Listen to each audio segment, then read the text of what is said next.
Another bedtime story for my nephews and nieces. This time, Mr. Chatterbox. Mr. Chatterbox.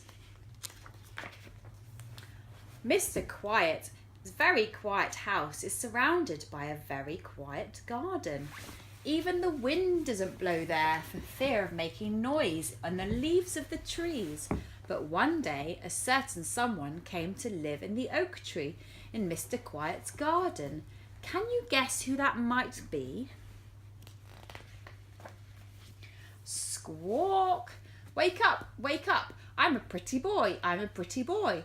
A parrot, a noisy parrot, was now Mr. Quiet's new neighbour.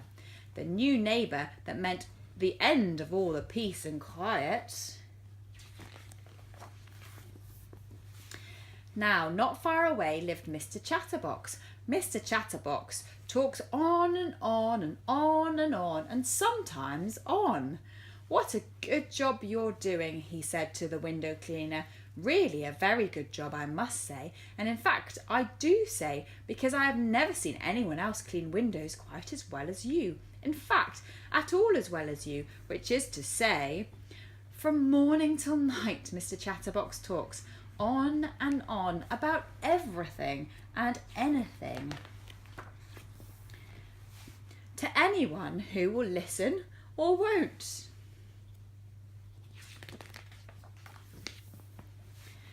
When the postman delivers the post, Mr. Chatterbox talks to him about the rain and the sun and the clouds and the wind and the time until there is no time for the postman to deliver any more letters.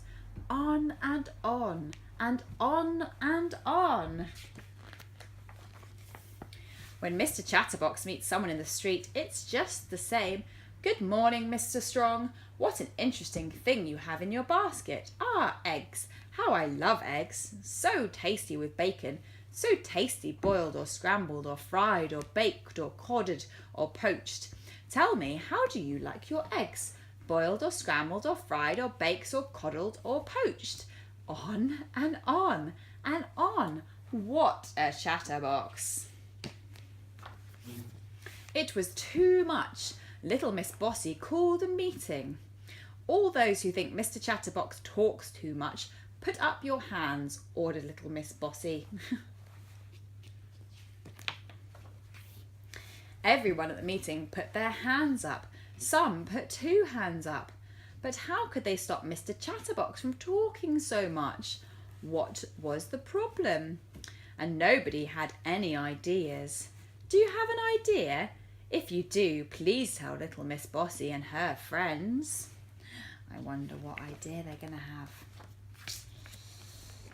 I may have an idea, said a very small, shy voice. I have a friend called Mr. Quiet who hates any kind of noise, and it was little Miss Shy, and she told everyone at the meeting her idea. Can you guess what her idea might be? Hooray for little Miss Shy, everyone cried. Hip, hip, hooray, hip, hip, hooray. Little Miss Shy blushed.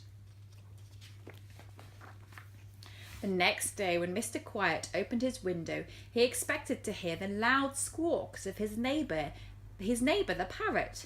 But there was complete silence in his garden.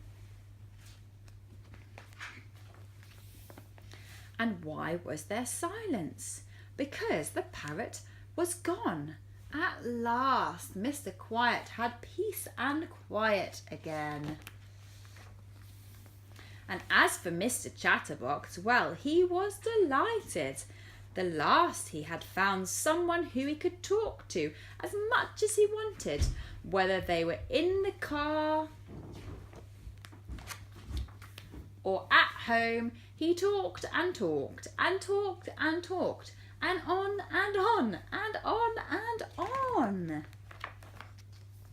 And if ever the parrot had enough of Mr. Chatterbox's talking, he would simply fly over and drop a cloth over his head so that just for a change he could speak.